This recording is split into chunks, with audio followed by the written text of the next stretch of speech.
D'abord, nous sommes ici à Roissy dans une situation tragique, puisqu'il y a 30 000 emplois qui sont en passe d'être supprimés et qui s'ajoutent à 30 000 probablement emplois déjà supprimés avec les intérimaires, les CDD.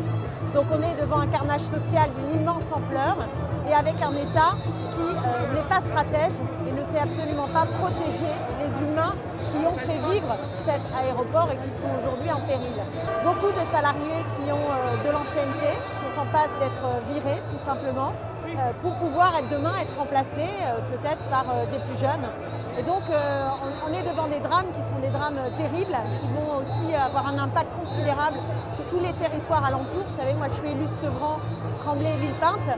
Je peux vous dire que des gens qui travaillent ici sur le tarmac, il y en a un paquet et ils sont en très très grande difficulté. Et donc moi j'en veux à l'État parce qu'il n'est pas stratège, parce qu'il ne protège pas.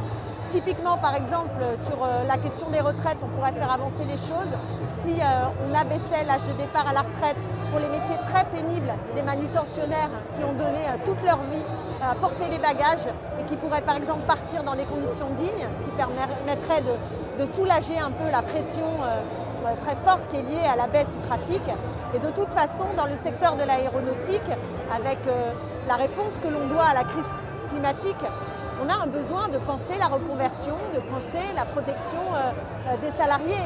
Et aujourd'hui, ce n'est pas du tout ce que fait le gouvernement. On est dans une immense jungle de boîte dans la boîte dans la boîte. On déverse 7 milliards pour Air France et vous avez des gens qui se retrouvent sur le carreau du jour au lendemain sans autre forme de procès. Donc c'est forcément la colère est là. Et moi, je suis très en colère parce qu'on a l'impression qu'il n'y a pas de pilote dans l'avion. Il y a un laisser-faire, voilà, il y a un laisser-faire, il n'y a pas de pilote dans l'avion, il n'y a pas d'accompagnement, il n'y a pas de stratégie aussi au long cours sur la nécessaire reconversion, l'adaptation de notre modèle pour faire face encore une fois aux défis écologistes. Et donc tout ça est laissé à l'abandon et ce sont des vies humaines qui ne sont pas accompagnées. Et ça, moi je trouve ça inacceptable, vraiment inacceptable. C'est pas la première fois en fait moi que j'échange avec eux parce que j'avais rencontré très longuement une intersyndicale. La semaine dernière, j'étais justement avec plusieurs salariés de CBS qui ne voulaient pas témoigner à visage découvert parce qu'elle a peur aussi. Mais en tout cas, j'ai bien pris la mesure de la situation ici, je peux vous le dire.